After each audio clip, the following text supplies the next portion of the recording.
Welcome back to the Bullpen Mafia. The shadow of Lone Depot Park, Toad and I in Little Havana, Petey in Boston. Boys, Middle Innings Volume 6. We didn't even know what volume we were on. Toad had to correct us. It is Volume 6. Petey, you thought it was Volume 5. Originally, I thought it was Volume 4. Yeah. I mean, the dog days of August, dude. And regardless, Javi, like these middle innings, man, have been awesome. Like these have been fun. We're hitting hot topics. We got football season coming around. You can tell the boys are the focus is starting to change. We got playoff baseball coming. This is fun right now, man.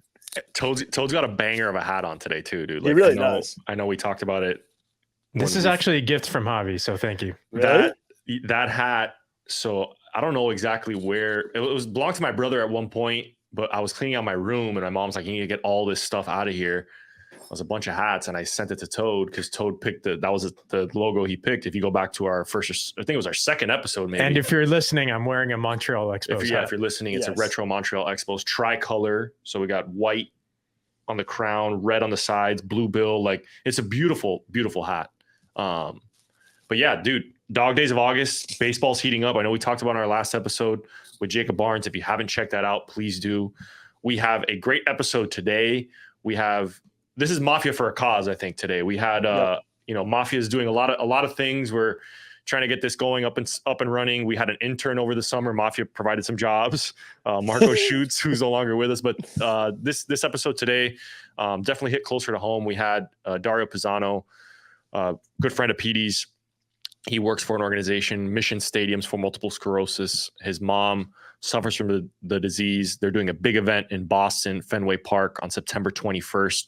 We're going to have all the links, all the info in the bio of the episode on YouTube. We're going to put stuff on Instagram. It's for a great cause. Make sure if you can, whether you're in Boston, you're able to go to the game, or if you're in Miami, wherever you're listening from, make sure you go out and support this cause. Dario's got a great story. He shares a little bit about that. We talk about the Little League World Series. So stick around for the back half of this episode. It is, worth a 30-minute investment. But boys, we have quite a few things to cover. I know that we had our first loss as the Mafia this football season. Toad's boys doesn't count if it happens in Europe. That's what I'm going with. And it's in week 0, right? It's you played on a rugby pitch stadium. Yeah, and look, if you win every other game this year, maybe lose one more in a Miami or the Gators, they'll make the playoff. Yeah. The playoff is 32 teams now, right? 12, 32. Toad, before the episode, you were talking about how you're done with DJ Ua Angavale. And now you're saying that come the end of the season, that if it's a 12-team playoff, now that you're excited about the chances? Now that they expanded the playoff, I was thinking, you know what? There's a shot. All right. Maybe we got to give the backup quarterback some run. I don't know who it is. Maybe it's Sean McGuire. We could bring him back out of retirement. Since anything goes in college now, bro. I think really Sean McGuire played against DJ Ugalungale when he was a freshman at Clemson. That's how long this guy's been in college football. DJU under attack. Phenomenal memes on X and Twitter all weekend long. FSU was the butt of all the jokes, but I was laughing at all of them. Only way to get through the pain. But we got Boston College on Monday night. Probably going to lose that one too. No, come on. 17 against Toad's boy. Petey's boy, Bill Don't O'Brien. Say Bill That's O'Brien. Your boy, Petey. Yeah, because he's the head coach. Because he's a St. John's prep guy, dude. He went to my high school, and that's the only connection we have. Toad just saw a ghost. He didn't realize. Bill O'Brien is not the head coach of Boston College football. Yes, he is, dude. I can't stand Boston the College. Little bald guy left to the NFL, right? He was Brady's OC. Yeah, he ain't little, dude. To the Texans. He's a big boy. No, the guy who left Boston College. He left to go to the NFL because he hated NIL. No. You're thinking of somebody else. No, you guys keep talking. You're thinking of the guy who left to be the DC for the Green Bay Packers, Halfley. Yeah, the old head coach of Boston College. Yeah. But he's gone. He's gone. Bill O'Brien. And now Bill O'Brien is the head coach of Boston College. Javi, I can't believe you said Toad's got to get in the scouting room. Dude, Toad, you're 5 days away from your next game. You got to lock in. Labor Day in Tallahassee, the home opener, and Toad's totally out of focus. I've been locked in on baseball. Javi, Okay. I can't believe you said. I literally can't believe you said Tom Brady's offensive coordinator. That's Mac Jones's offensive coordinator. All right. He was Brady's guy, dude. I know, but I'm still fresh on the Mac Jones stuff. Pisses me off. See how good he's playing in Jacksonville. He's he might balling start. with the Jags. He might start. Stop it, Petey. Trevor Stop Lawrence. it. Trevor Lawrence better watch his back, dude. Mac is slinging the rock like he did in Tuscaloosa, buddy. I don't know. Just be careful. How good do you think Mac feels to be in Jacksonville right now? It probably feels like he's at home. Yeah. Right? Is he a Florida boy? Yeah, he is. Isn't he at home. from down here? Yeah, he's from Jacksonville. Oh. Oh, Yeah. wow. Dude, the Man, other we're thing- learning Me and Toad are off. Toad hasn't had Yeah. dinner tonight. We're off. We got another big game this weekend. We're in a Canes studio. The Canes play the Gators, Petey. Wow. It's a big one, bro. When That this is recording comes out, Yeah. either the Canes or the Gators are going to be. And we have something 1-0. in the works, win or lose, for Yeah. the Canes next week on this episode. I mean, on this show. So Wow. We do. yeah, we Tease. It's a in the tease. works. It's in the works. It's the new kickoff rules of the NFL. So like we don't even know where we're at on the field yet, but there's something in the works. I love that. Petey, does Rhode Island have a football team? Yeah, of course they have a football team. Are you kidding me? Dude, they got Holy Cross this week. So give us You a boys aren't preview, gonna be dude. watching Yeah, it? you're picking off me and Toad. You're picking on both of us for our teams. Give us a Rhode Island preview, bro. I mean, boys, dude, we're not. Did you say we got a chance in the playoff, dude? Listen, this ain't a college football city, bro, right? Like this is a professional sports city. So we're not going to get into it. Just know that the Rams will host Holy Cross coming up on Saturday night. I'm sure you can find it on ESPN, the Ocho, or one of these other networks out here, boys. But they actually play at Minnesota the next weekend after that. But yeah, if you do end up coming down for a Red Sox game and when we make it a weekend, right? I'd love to bring you down to Kingston. Show you where the Keeney and Blue are suiting up, dude. I think I saw Joe Flacco play when I was at URI back in the day. Remember he was at Delaware, dude. The Blue Hens. Yeah. Yeah. But hey, quick plug for me though. You guys want to know who I don't have a college football team, right? I can't stand Boston College. That's probably the biggest school around here. You want to know who Petey's cheering for this year, boys? Let me and Toad each take a guess. Give us a region. Give us a conference. Give us a conference. Dude, the conferences are like everyone's realigned now. I don't even know if I'm right. Is the Big 12 still around? Yes. Okay, all right, Big 12. Big 12. I think, dude, fuck. I mean, you guys put me on the spot. I think it's Big 12. Okay, what region of the country are they in? This might give it away. Okay, don't tell us. Let's Big 12. Oklahoma State. Nope. Central Florida. Nope. Go Just tell us. The West Virginia Mountaineers, boys. Is Are it they in the Big beer? 12? Tree Roads. I almost that's what I almost said. Wait, I almost said this is a famous John Denver song. you know It's who's John the Denver, quarterback right? at West Javi, Virginia? Garrett that's- Green. Come on. This is why I'm saying it, Javi. I'm plugging Garrett Green, bro. Like, so, boys, earlier this year, the Brewers came to town, brought my son with me to the game. We were hanging out there. Garrett Green was in town. Garrett Green had been talking to ever since. Just a quick background for everybody on the podcast. Charlie Green, former big league catcher, was our minor league field coordinator with the Brewers for Javi? The whole time we were there, right? I think he's still the guy. No, right? he's the bullpen coach now in the big leagues. Wow. So I said it. So Garrett Green used to come around all the time. Minor league seasons, he'd come, he'd hang out with the boys. He was always in the locker room. Nasty catcher back then, nasty high school player From Tallahassee, Florida. From Tallahassee. Didn't realize, I don't think, Javi, until we started getting to that junior senior year that like football was going to be the avenue. Dude, he goes to West Virginia. He's nasty, dual threat type of guy. So been friends with him on Instagram for a while now. Was hitting him up when they came into town because I saw Greeny on the field. Greeny's like, hey, Garrett's coming into town. Like, make sure you hit him up, like, hang out with him. Hung out with him on Saturday a little bit before the game, talked to him in the stands, brought Brady over to introduce him. Dude, he is fun to watch. And for guys like me that have zero rooting interest in college football, like, it's easy for me to say, like, a guy that I kind of watched grow up and he was hanging out in the bullpen with the boys as a 12, 13, 14-year-old kid, and to watch him now light it up on on Fox Sports Network. I have to plug the Fox Sports for our boy Dontrell on Fox Sports is fun on Saturday. So I'm a West Virginia fan. I'm gonna start buying gear. I'll probably order it tonight when we get off the thing because I need something. Support right? that NIL. Buy his jersey. Garrett Green. Yeah, hey, unreal hair. We're gonna keep tabs on Garrett Green. We got to get Garrett Green on the show. We have another college football tie that we spoke to this week. Monty Harrison with the Arkansas Razorbacks. Future SEC leading receiver. He might win the Biletnikoff. He's going to be the oldest winner of the Biletnikoff. Toad said it here first. Wow. I'm putting in a futures after this episode. So we want to get Monte on. Monte is about to start a season. We wished him well. That's another. I mean, we got Mafia all over the college football landscape. Peter. We got Garrett Green. We got Monte Harrison. Yeah, but Javi, give the listeners, in case they don't know, a quick background about Monte. Monte was a first-round pick or a compensation pick of the Brewers 2014. Absolute freak show of an athlete. Was committed to play at Nebraska football. Was a 3-sport athlete in high school. Long story short, made it to the big leagues. Transitioned from baseball to football. He's now a 29-year-old freshman. Talking about the ages in college, no one knows it anymore. But he's a 29-year-old freshman. Looks like a freak of nature. We've seen some clips. All over Instagram, bro. Bobby Petrino and who's Sam Pittman at Arkansas have been talking about Monte. So rooting for Monte, rooting for Garrett Green. Yep. College football is on its way. When this I'm going to do a whole lot of nothing this Saturday. A lot. Actually, Javi, where are we watching the Canes and Gators play? I don't know yet. I need probably a padded room for me. Buffalo Wild Wings. No, we're going to go to Hooters with Dario.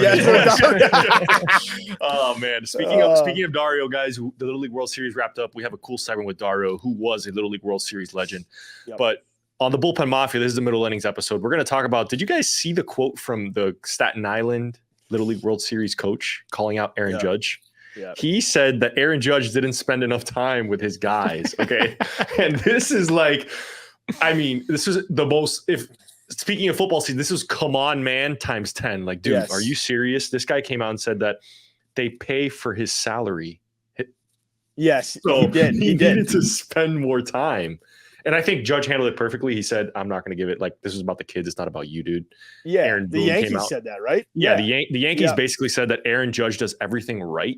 And if he really had a problem, he could have reached out to someone in the Yankees organization. Yeah, not put him on blast, dude. Yeah, not put him on blast. So that was our first Little League headline. Obviously, the team from Florida won the Little League World Series on I don't know what the play was. Apparently, I didn't realize. A sacrifice bunt gone wrong. But Little League has the ghost runner now.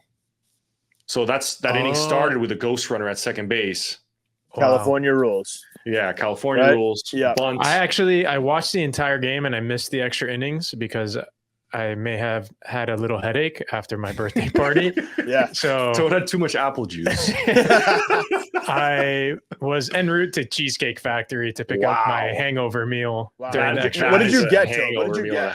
I love the Parmesan crusted chicken Louisiana pasta dish. Wow. I can't believe I literally almost said, Toad, what's your favorite dish? Is it the Parmesan crusted chicken? And I'm so pissed off. Synergy on the Mafia, baby. Yeah. I'm a big cheesecake guy. If you're hungover and you need a meal for 2 days, you go to Cheesecake, you get pickup, you get half from when you're not feeling great.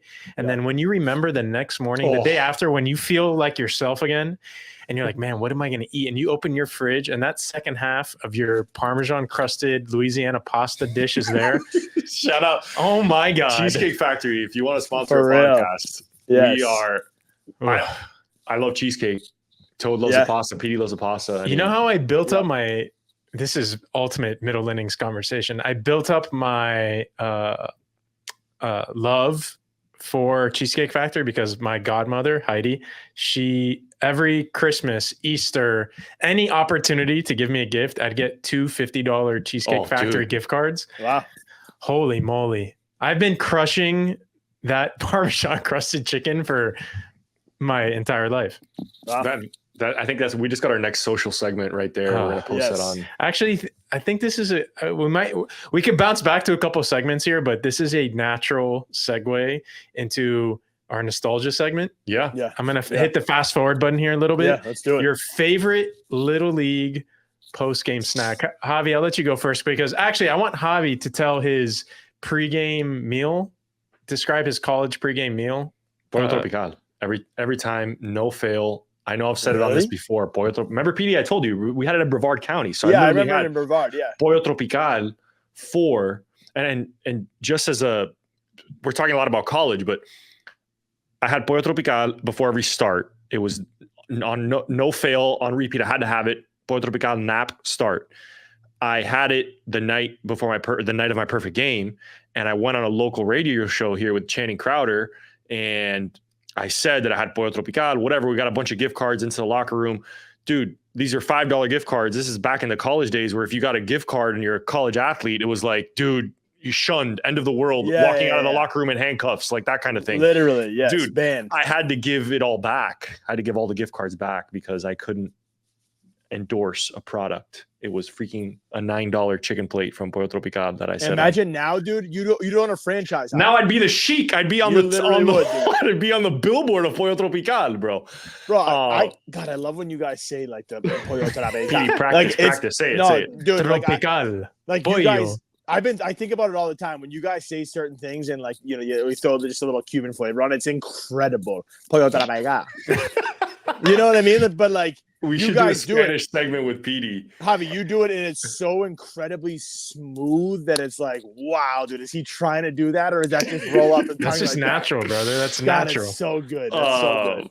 Okay, back to Toad's question. Sorry. Yes, your favorite Little League post-game snack, Corey League, whatever you grew up playing. One caveat: are we talking about like what the whole team gets? Like the team mom brings this. I think that's what it should be, right? Like, no. I have a very specific one. I have a very specific one too, and it's probably the same. No, it's not. No one's gonna top mine. Okay, my post-game Little League snack: Coke Slurpee. Never failed. Wow. That was go to 7-Eleven because there was a 7-Eleven right by the park. Toad and I used to play at Palmer Park. Yeah. Go get a Coke Icy Slurpee. That was my thing. Brain freeze the entire way home because you try to finish it before you got home so you can go on to the next snack. This is awful conversation to have when you're starving and it's 9:45 at night and I haven't had dinner yet. Mine is very random. My mom and I would love to go to Arby's. Wow. And the curly fries. Oh my gosh. And this is back when they had like actual sandwiches and not like whatever they have. We have the meat. Yeah, exactly.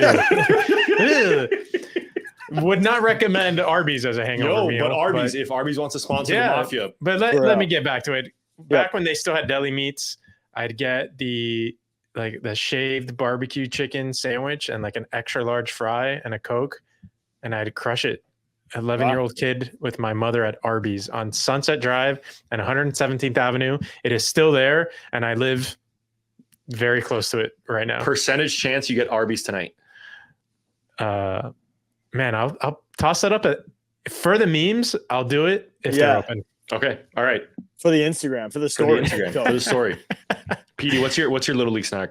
I mean, honestly, so when you guys were first talking about this earlier, my thought went to like the snack shack at the field after the game, right? And here's one thing I love, and you get it at Fenway once in a while, but you don't see it a ton. Like, remember the old hot dog machines that had like you put the hot dogs on one side, they were steaming, and then you put the buns in the other. Well, yeah, you guys know what the big metal thing. Yeah, I love a good steamed hot dog. Petey, come on. No, like so hot. That's so like jail, dude. No, but like after the game, right? Like you haven't had dinner, like you're running around the field, and your mom says like, "Hey, like you haven't eaten yet. Like, what do you want to do?" You know, if I'm running over to the snack shack, like, and I can get a Gatorade or and like candy, and it's like, all right, I gotta get a meal too. Like, give me a steamed dog. I love a steamed hot dog. Like, give me a steamed dog over a grill one. 100 out of 100. What are your condiments? Mustard only? Just mustard. Yep. Okay, thank God. Very good. Yep. You know who I actually want to ask this question to, who is available? He's going to be making, hopefully now, his first true appearance. Please ask Brady what his favorite Little League post-game snack is. Is he available right now? He's still here. This is going to be good. Are you ready? Put your hat on for the camera. Are you ready? You want to come over? All right. Here, you want to put this in? Hey, don't tell the people recording that it's 9:50 at night. His mom's at the Usher concert, all right? He gets to stay up late tonight. Sorry, Mom. Sorry, Mom. Sorry, Colleen. Put it in your ear. All right, go ahead, boys. Brady. Come on, wait, get closer in the camera. There we go. Yeah, get into frame. Introducing Brady Peterson, our mascot of the Bullpen Mafia. Go Bruins, I guess. Brady, here's the question. After you play a Little League baseball game, what's your favorite snack to have? A chipwich. A chipwich. A chipwich. Yes, you guys know what those are, right? Don't know what that is. You don't know what a chipwich is? No. All right, so a chipwich is the ice cream, the vanilla ice cream in between the two chocolate chip wow. cookies. An So ice like cream sandwich. Yes, no, ice cream sandwich to me is the thin The chocolate long one, layer yeah. on top. Yeah. So this is Wow. like a Toll House cookie sandwich with the stuff in the middle. Brady, you win. That is by far the best answer. What do you think? That good? Yeah. You think these guys are upset? I don't know if the Mafia Familia knows, but like Toad and Javi were nice enough to send down a triple XL boys Alexander Barkov T-shirt to Brady that looks like a dress on him at this point. But I had a feeling when he was going to be up late that there was a chance he might get on the podcast tonight, so I had to make sure we wore the throwback Pooh Bear Bruins Charlie McAvoy T-shirt. But at least he's got his Bullpen Mafia hat on. And hey, what was the question you asked about earlier? So you have the hat on. What are you wondering why we don't have you? The kids' shirts. Yeah. Oh. The kids' Shout out to Pat Lowenthal at Activate Swag. Check him out at activateswag.com. Those are coming, Brady. Wow. Hold tight. Those are coming. Christmas is coming up, kind of, Yeah. I guess. Yeah. I mean, Santa. When's your birthday, Brady? October 12th. Oh. Yeah. Pat Lowenthal. Hey, boys, believe me, it's not like you don't got to fire a couple out. I think there's a lot of kids on multiple different teams that would be wearing the T-shirt. So, Pat, if you are listening, if we can get a run going here soon, that'd be great. Hey, Petey, why don't you find out how much it is to sponsor a Little League team up there in Boston? Well, what, for a little Bullpen Mafia? Throw that. I'm being serious. Like the sponsors, the companies. Yeah. What if Brady's team was sponsored by Bullpen, or if they were the Bullpen Mafia? Imagine that. What? On the back of your jersey, you know how you guys have the teams now, and it has whoever's sponsoring you on the back. If it said Bullpen Mafia, I'll write down my so jersey. you don't even have to write it; they would probably print it on there. You know, Yeah. that'd be sweet. Brady with a pencil bat, Bullpen Mafia. Oof. Hey, yeah. So you know he mentioned the pencil bat, so you're happy now. Mm. Hey, do you know that we finally in our original packages, right? We never got any stickers. No. So my mom was nice enough today. Brady's been spending the week with my mom here because he doesn't start school till next week. So she was nice enough to hand over her Bullpen Mafia stickers to us today. So we threw them on the fridge. We got to take a picture. We might have to take a picture. Yeah. Can we order some from Mimi? What, some stickers? Yeah. Yeah, we'll get them next time. We order something and we bring it in. I'll have them throw some in. Are those the only 2 stickers? Yeah. Yeah. Yeah. So, do you want to get your own episode one time? Yeah. Like where we line up some questions and stuff for you? Yeah. All right. All right. Okay. He's- Thank you, Consider it Brady. done. He's in the middle- he's in the Chipwich, middle number of- one snack. He's in the middle of NHL. What is it, 23 or 24? 24. 24, and he just can't believe that we haven't ordered 25 yet with the Hughes brothers on it because Oh my goodness. because this one isn't good enough. I guess he's up 20. Sacrilegious. They didn't put the Stanley Cup champions on the cover, right, Brady? I mean, that is true. Right now, he's playing a game. He's up 20-12 over Sweden. So, No, Dad, I won 2-0. Game's over. oh, those are shots. Sorry. All right. We'll put you back over. The boys are gonna finish up. You said thanks for having me on. Thanks. You're welcome. All right, Brady. Thank you, Brady. Yeah. Bye. Bye-bye. All right. Thanks. That is middle innings to a T, boys. Yep, that's it. I know we had no direction there, but it couldn't have ended any better. Toad, if that thing doesn't come out by tomorrow when he's back from my mom's house, he's gonna absolutely lose his mind. So I hope you can use your producer skills. He'll be listening to that thing on repeat. I mean, he's gonna put us over the edge on all our listenership. Yes. Brady to the moon. Yeah. We want to. I know Toad talked about Arby's today. We got a very loyal listener that is a huge Arby's fan. Shout out to our boy Filete. Massive Arby's fan. The only person in Miami I know talks about Arby's, Toad and Filete. I actually had my boy Mikey Romanach is doing an auction draft for me right now. It totally slipped my mind that I had a fantasy draft tonight. Yeah, auction. So I really threw it on him. I had to give him 33% of the future earnings of my fantasy team. Wow.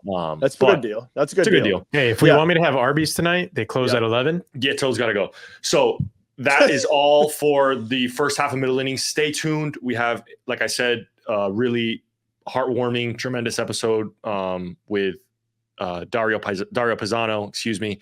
He talks about MS, his journey at mission stadiums for multiple sclerosis, and got tied up there. But it's a great, awesome organization. Make sure to stick around and check that out on the back half of this episode. Middle Innings, boys, we're joined by another Northeast boy. Petey feels at home, much more at home this episode. I haven't seen Petey this comfortable in a really long time. He's no longer getting double teamed by the Miami boys. Another Massachusetts boy. We got Dario Pizzano. He is one of us, a minor leaguer, a minor league grinder, and he operates as the director of fundraising for Mission Stadiums for Multiple Sclerosis, a tremendous organization doing a lot of good. I know this one was a special one for us. Petey definitely mentioned that, Dario was someone that wanted to get, his story out, talk about this foundation. Dario, thanks for joining the Mafia, man. Boys, thanks for having me on. I'm glad I could equal the score with a couple Massholes on here. Yeah, Dario, we really needed you, man. Like I told you before, the Miami boys are taking over here. These guys, I want them to feel really at home. I think when you came on here, we gave them like that little bit of that Departed, like the town type of feel. Like these guys now, like I feel like I got a brother here with me. So thanks for coming on. Hold on. You know what? For everyone on YouTube, I'm just gonna swap our positions. So now we got Thank you very much. we got the Miami tag and Boston. Here we go. The Brady bunch on the right-hand side. Ben Affleck and Matt Damon on the right. You're damn right, baby. Lined Let's up. go. And then I guess that makes us Pitbull and. No, dude, we're the Scarface guys. Oh, okay. Or Miami Vice. We're way tougher than that. I love it. I mentioned at the top, Dario is one of us, minor leaguer. Dario, Seattle Mariners organization, right? Yep, and the Mets. And the Mets organization. So, Dario, we're kind of catching up on your background, man. You are a Columbia University legend. Petey brings on a Boston guy and didn't give us the full scope of your baseball ability and your baseball background. Yeah. So, I mean, dude, But he's also a beast in the weight room. I don't see that on the notes here. That's what I like what he brings to the table too. But Javi, you want to get into his career, get it rolling, huh? Yeah, Tell us about this man. I mean, I'm going to talk about the Columbia career first, just because we're going to get into the little league stuff first. It is timely to have Dario on. My boy's wicked smart. The week after the Little League World Series, but Dario, 2012 Ivy League Player of the Year, drafted by the Mariners, playing the Mariners and Mets organization, being a minor leaguer on this. Petey and I being minor leaguers as well. Tell us about your journey. Obviously, the transition from Columbia to the minor leagues, but you had a tremendous career at Columbia. I believe you're a Columbia Hall of Famer, right? Sports Hall of Famer. Is that correct? Yeah, this past year. Last year. Congratulations on that. Yeah, that's not. Thank you. That's not a big deal, huh? That's pretty cool. Yeah. Street smarts and book smarts, Dario, and he can hit a fastball. Petey, me and Bob Kraft have our plaques next to each other on the wall there. So Do you really? Cool. Not literally next to each other, but a couple rows and a couple, rows down. You guys ever fly down to West Palm together? No, not yet. Didn't make it down there yet. I have met him though. I have met him at homecoming. He was super cool. I had a cool picture with him, so he's great. That's awesome. So Dario, you're the Ivy League Player of the Year in 2012. Obviously, a career recognized in the Columbia Sports Hall of Fame. Talk to us about the transition from college and eventually into pro ball. Petey and I always talk about it on this show that it's a same game, but in a different form, right? I think people always get accustomed to, hey, minor leagues are easy, baseball. It's this super fantastic lifestyle. Tell us about your journey a little bit and walk us through your college to minor league transition. Yeah, so Boston guy, big city, went to New York, loved it. Even bigger city, like the Mecca is another beast in its own. So I felt really comfortable there playing. It is D1, but it was like Ivy League, and I know Ivy League's come on a lot lately, but it's like a smaller, more of like a mid-major school, and everyone kind of knocked it. I heard it in the minors, not to skip around, but I remember getting heckled on like Thursday night dollar beer nights, like, oh, what are you fucking studying in the library? Like, how do you get over all this stuff? All right, I'll tip my cap, and then hopefully it didn't stop. Anyway, going from Columbia, it was good competition, but I mean, I remember getting drafted and then going to like Pulaski Mariners. It was in the Appalachian League, and I didn't know. First of all, I'd never seen a 95-mile-an-hour fastball. Like I even in summer ball, I played in the NECBL, and I hit like 375 that summer, which really got me looked at by the Mariners. And I was starting to get like letters and calls about being drafted. But I went to see some like being like the American guy in that level, as you guys know, like we were like the minority on that team. It was like mostly like Latin American players, Mexican players, and any of these 18, 19-year-old guys who had just signed for like $2 million that were,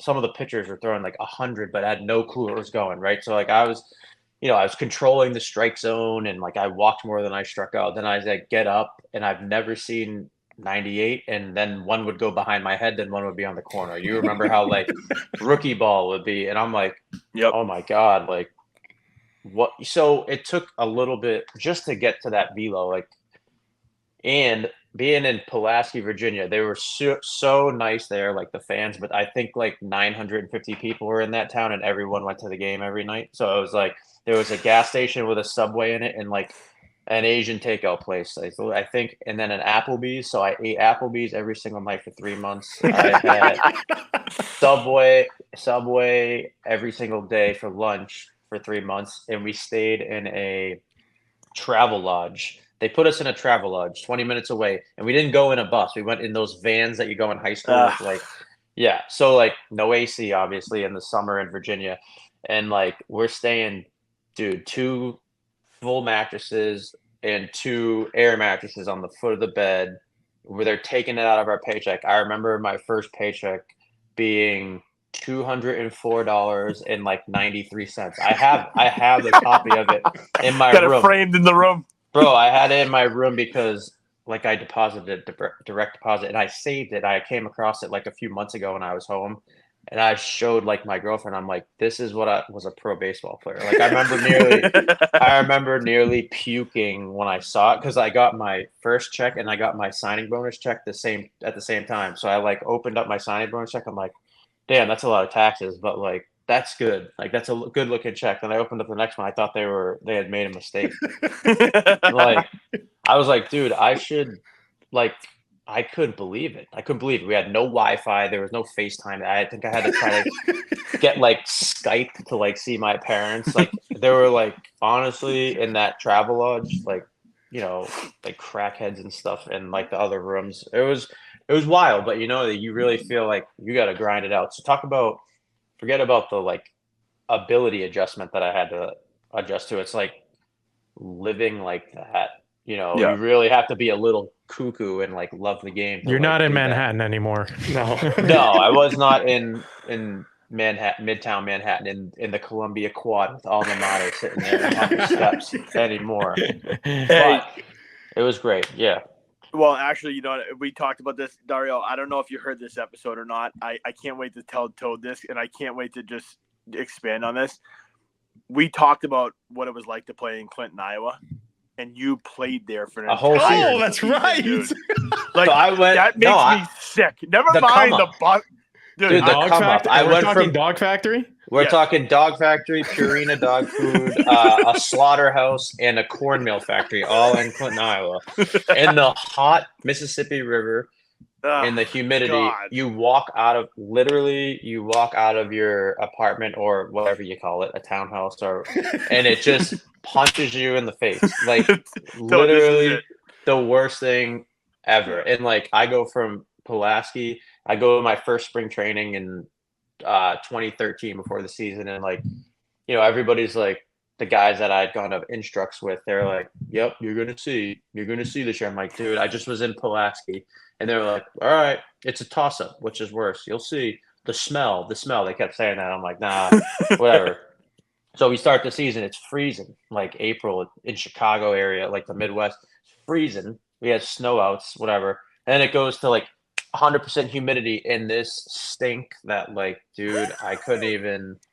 And you just kind of like go outside and you're in it for 5 minutes and you just kind of get used to it. But every time you walk out anywhere, if you go to the Applebee's again for the 5th night in a row, you walk out, boom, like smacks you in the face. It was brutal. Do you guys have PTSD? Can you open a bag of dog food without being taken back? No, because it wasn't even dog food itself. It was the mixture of dog food, cornmeal, and a slaughterhouse carcasses. So like all the fumes going together and just overtaking the whole city. That's some And serious. and That's I some hit serious home field 311 with advantage. 40. I hit 311 with 40 doubles that year, so I Smart figured that guy. out. So he loves Purina. He I loves it. love the dog food. It's not PTSD. It brings back good memories when I smell I it. love it.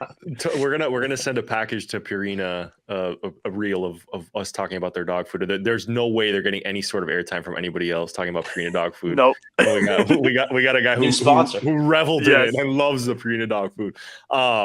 Obviously, Dario, we can talk about minor league stories on and on, man. But I think the reason why we wanted to bring you on, and I think the whole honus of this episode is for you to talk about what you're doing now and talk about your foundation, Mission Stadium for Multiple Sclerosis. I know it hits close to home. I know it's something that you're really passionate about, and all of us here, we're minor leaguers. We love to help one of our own. So tell us about Mission Stadiums for Multiple Sclerosis. Tell us what about the background of that and how you got into the organization and how it personally affects you. Sure. Again, like you said, I'd love to shoot the shit for hours about baseball. This is why we're here, and I appreciate you guys giving me a platform to talk about it. Absolutely. So, 1998, my mom was diagnosed with MS. So she had a kind of MS that was called relapse remitting MS. We knew she had MS, but you couldn't really see. Other people really didn't see the effects of it. But I always knew that she was struggling with it. So from a young age, I felt like I wanted to do my part, get involved. Hopefully, obviously, make the MLB was my dream. So when I had any kind of platform, I wanted to leverage like that and the relationships I had to advocate for a cause that's super personal to me. My parents, I was so fortunate. My parents and my brother and sister, I'm the oldest of three.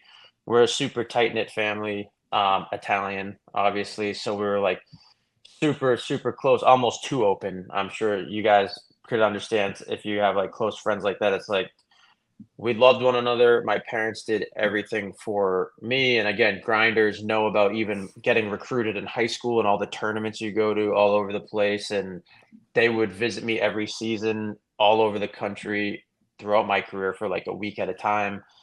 So they put me and my brother and my sister first, our whole lives. If it wasn't for them giving me the opportunity, I wouldn't be where I am today. I would never had any level of success. So again, the least I could do is try to give back. So in 2019, I was with the Mets as a free agent. I was in spring training with St. Lucie. And I just felt like I didn't want to wait anymore to like make the big leagues. It didn't matter. So I just started reaching out to all the different MS Society like socials. I found some emails. I started just sending messages and just awaited the response. So ended up getting contacted by a mutual friend that was a softball player at Columbia. She was actually in New York doing like the MS Walk to the Top. They do it every year. And I just asked her what her connection to MS was. She said one of her best friends was diagnosed with MS, and she was actually the junior chair on the board of the National MS Society, I believe, or the MS Foundation, one of the two. We ended up connecting. She knew I was like sports oriented, a pro baseball player. She connected me with the current CEO, Sam Greenberg of MS4MS. We were compatible right away. I talked to him on the phone.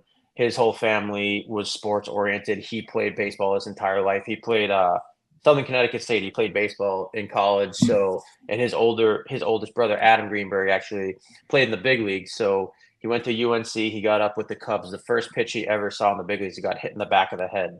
I don't know if you remember, there was like an E60 story about it. And they actually had like a petition, and he got back to the MLB for one day with the Marlins and faced like R.A. Dickey. But his story is like known, and that was like his family was super into sports. So we hit it off right away. He started this in his dorm room in 2011 in college in honor of his grandmother, who actually passed away from MS. Obviously, something very close and near and dear to his heart as well. So we just started brainstorming. He started, like I said, in his dorm room. So we pushed one another. He was ready to like take that next step, and I was able to leverage my new relationships with the Mets. And I was in Binghamton Rumble Ponies that year. So we started it by having like an MS night at Binghamton in their stadium. And I was happy to do it. I was an ambassador. I started posting a bunch on social media. And again, I want to give my mom so much credit for like even allowing me or supporting me to do this. Of course, it's her cause. That means a lot to her and our family. But, it was hard for her to deal with, being open about she was dealing with it mentally, like dealing with like the physical limitations that were coming with the progressive nature of it. And I told her, she was kind of not secretive about it, but kept it to herself. And I told her, like, I called her before I went ahead and did it. And I was like, look, I want to run this by you. Once I start posting about this, I'm going to do it to the best of my ability. And it's going to take a full force. So I'm going to post about it and can't put the genie back in the bottle, right? Like we talked about it for a while. I know she was a little uncomfortable with it, but I know that, again, this is another testament to how much she supported us. It's her disease. And she's like, I know it means so much to you, so I'll support you in any way. So go ahead and do it.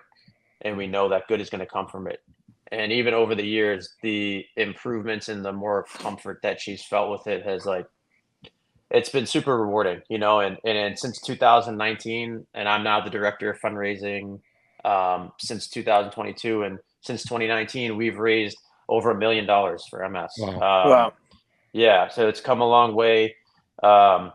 We have 28 ambassadors throughout the country. The newest one actually officially being my sister now. She always helped out, of course, but she just was like, why don't I just be an ambassador?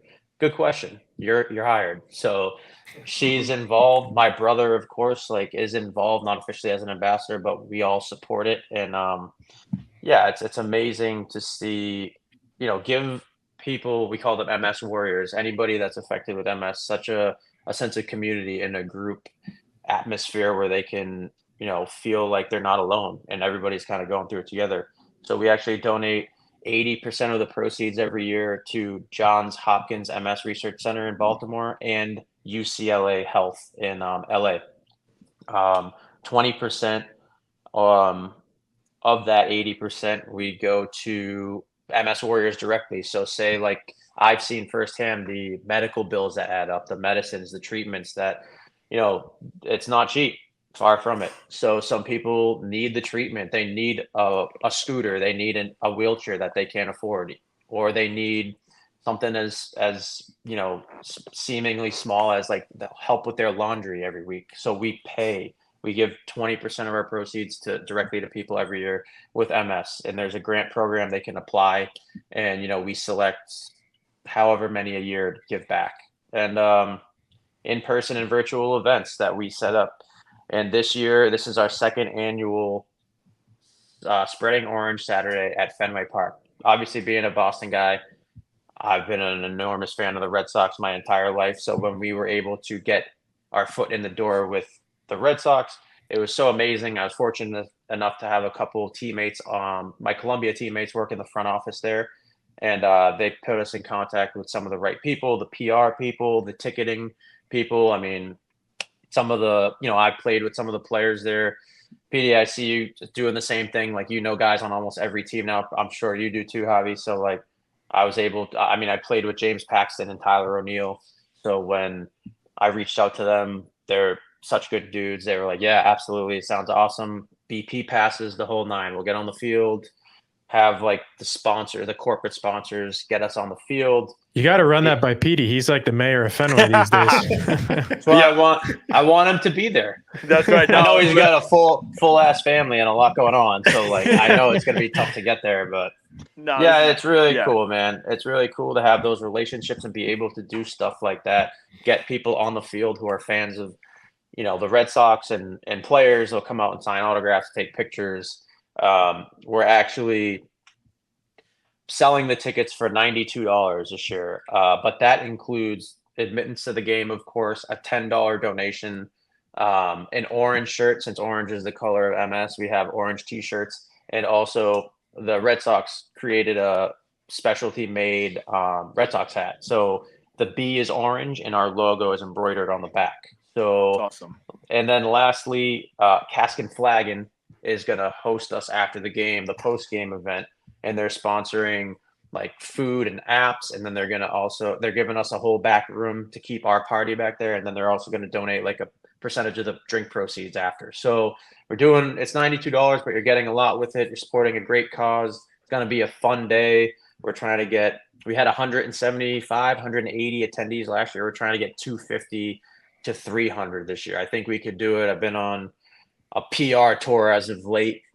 The Boston Globe put it in this morning or yesterday. The Boston Herald's going to be in tomorrow. They're covering the story, and got it a couple local newspapers. The Salem News, you know about the Salem News, Daily Item from Lynn, and the Saugus Advocate. So we got again able to reach out to these kind people who covered my career from when I was 12 in the Little League World Series, and still be able to support, and didn't even blink twice when they were like, we'll absolutely run a story and put it in print for you. So again, super lucky, fortunate, everything about my career, being a minor league grinder, puts hair on our chest to say the least.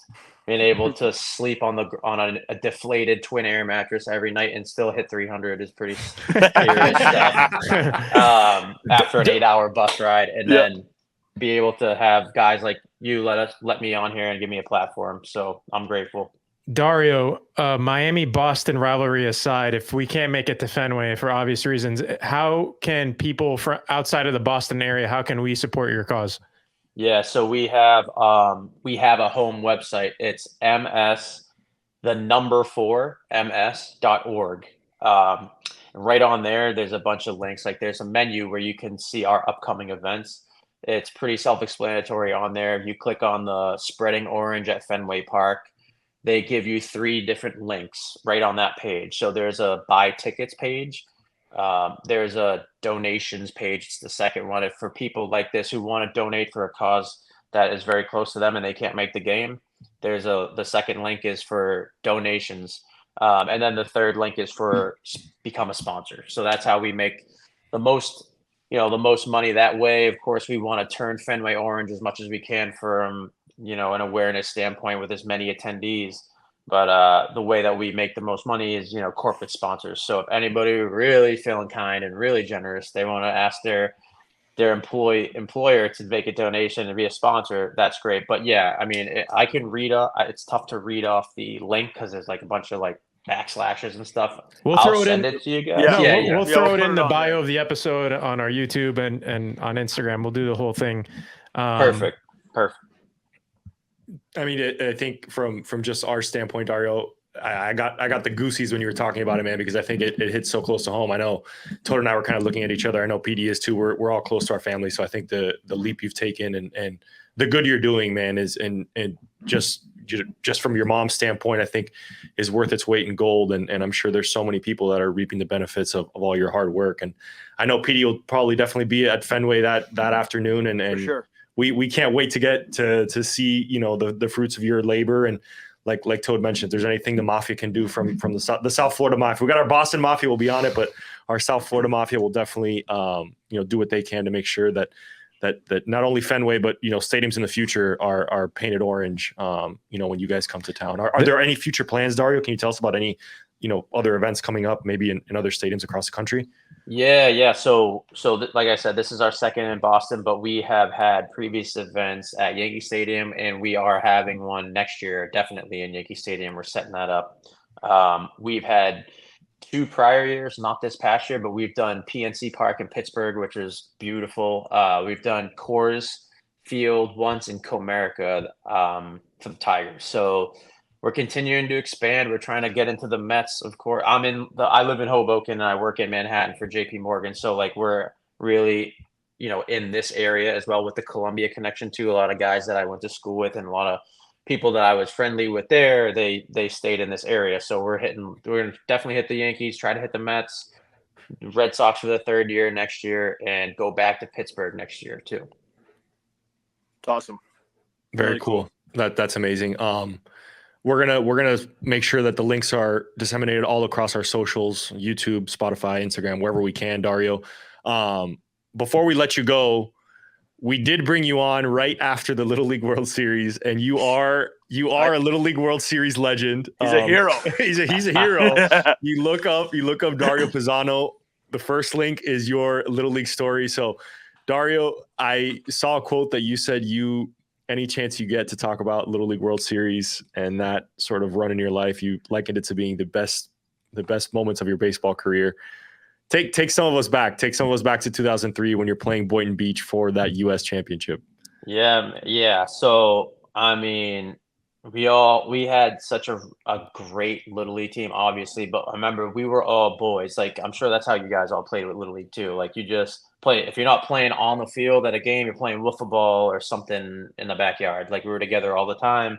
Since we were 8 years old, our coaches, the dads, were playing us in like 11U, 12U tournaments all year round. Pete, do you remember the indoor, the clay fields at Strike One when it used to? We played in all year round in Massachusetts. We were playing fall ball in the Jimmy Fun our season. Then we were playing, or the winter in Strike One, this facility that is now a beautiful turf field that used to have like clay infield.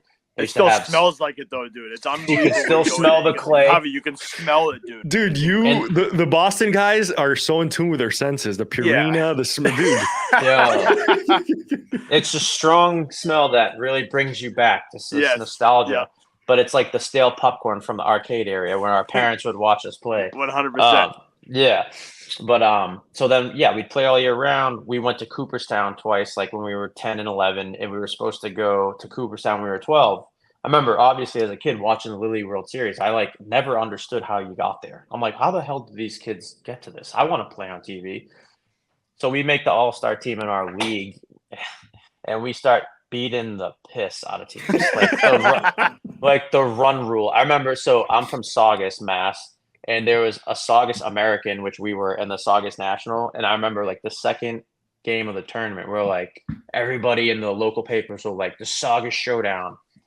We beat them 24-2 in 3 innings. 24-2. It was, and I'm like, oh, we're pretty damn good. You know, we're really good. So we waltzed through like the districts. We like run ruled Swampscott, who had Hunter Gordon. You remember Hunter Gordon? Yeah. Pete, yeah. I thought you were gonna say Dave Portnoy. No, we're not that old, dude. Come on. But so we waltzed through there, and we're like at practice, and our coach actually goes, "Do you guys know if we keep this pace up, like we keep winning, we can get to the Little League World Series?" No one on our team even knew like that's where it would go. Anyway, we like run rule every single team, even through the regionals to like the regional championship in Bristol, Connecticut. We beat Maine. We go to the World Series. It was like incredible. We're like famous, dude, at like 12 years old. So we win every single game in pool play. We actually beat Boynton Beach 4-3 in pool play, which is kind of bullshit. Like how they did it back then. It was pool play, then single elimination in like the finals, but now they do double elimination. Yeah. So we beat them. We were like the number 1 seed going into the semifinals. We played Texas. Randall Grichuk was on that team. He's still playing in the big leagues. Another guy, I think, had a cup of coffee. But so we win this back and forth game. It's like nominated for an ESPY award for best game. We literally get flown to the Hollywood friggin' theater the next year, or the Kodak Theater in Hollywood, to get nominated for an ESPY award because of that game. But Dario, real quick, tell him you guys tell him who you lost to. What was the game you guys lost to?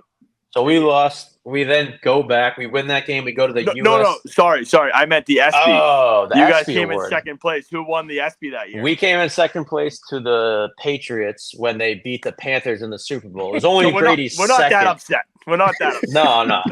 And funny story about, like, I'll go back to how we got our teeth kicked in that final game by Florida, but all of the dads are like chaperones and the coaches out in friggin' LA from, they're at the Playboy Mansion the night before for like they get invited to the pregame ESPY award party. Hugh Hefner's there. LeBron after his rookie year was there. It's like T.O., like everybody's there. The Patriots are there. There's 7 of them there. It's like Brady, Lonnie Paxton, Troy Brown, Brewski, like all these guys, all these fans, like, white trash scumbag guys, like going up to them. Yo, Tom.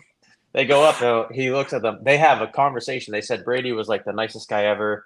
He was like, if we win, like, we'll definitely shout you guys out. So we go to the ESPYs the next night at the Kodak Theater.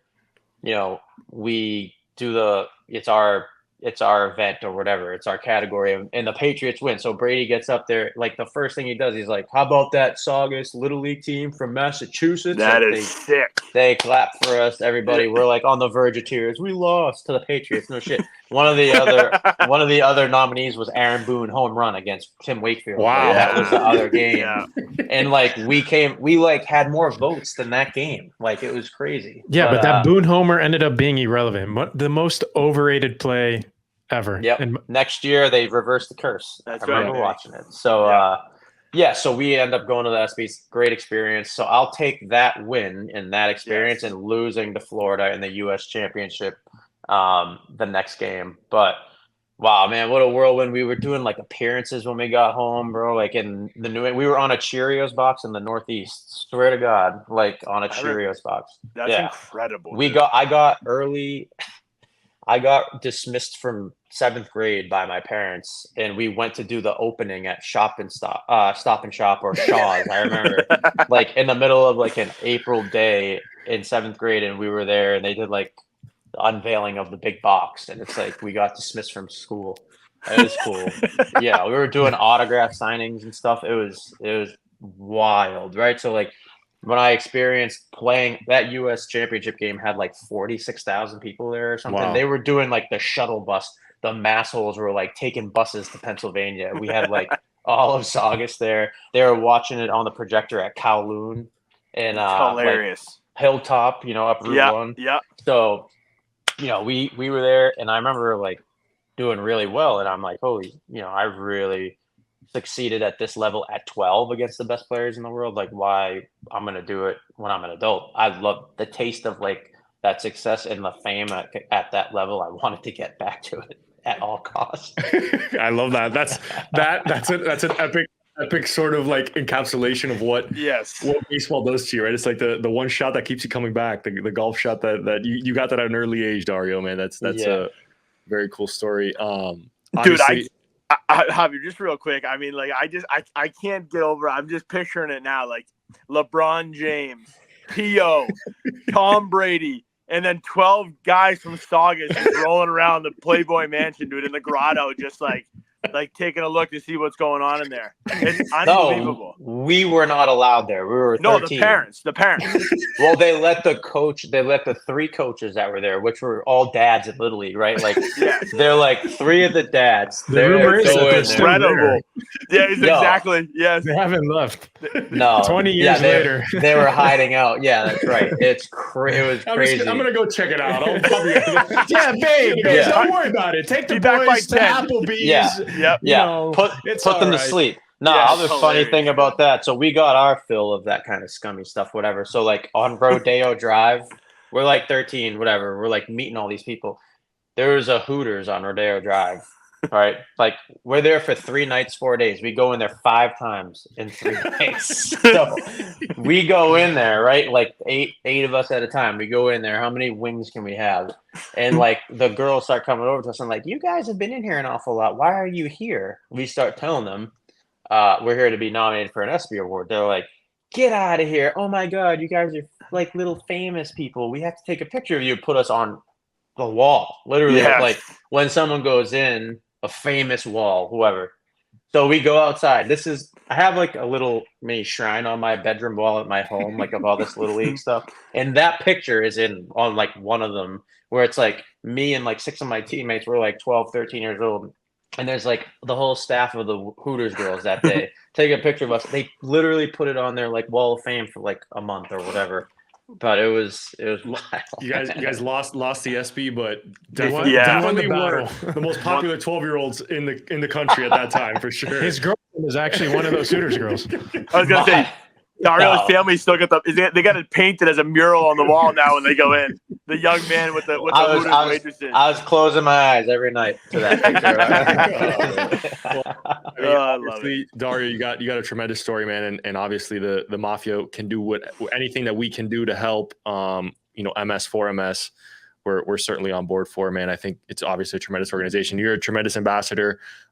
Keep doing the great stuff you're doing. And as I mentioned, you got a home with the Mafia forever, man. I know Petey felt much more comfortable today having another Massachusetts guy on him, but on here with him. But we appreciate you coming on, Dar. We appreciate the work you're doing, man. We're rooting for you. We're rooting for your mom, and everyone fighting MS, the Mafia. We give a home to minor league grinders, but more than anything, we love our moms, we love our families. So we appreciate all the work you're doing, man. Nah, man.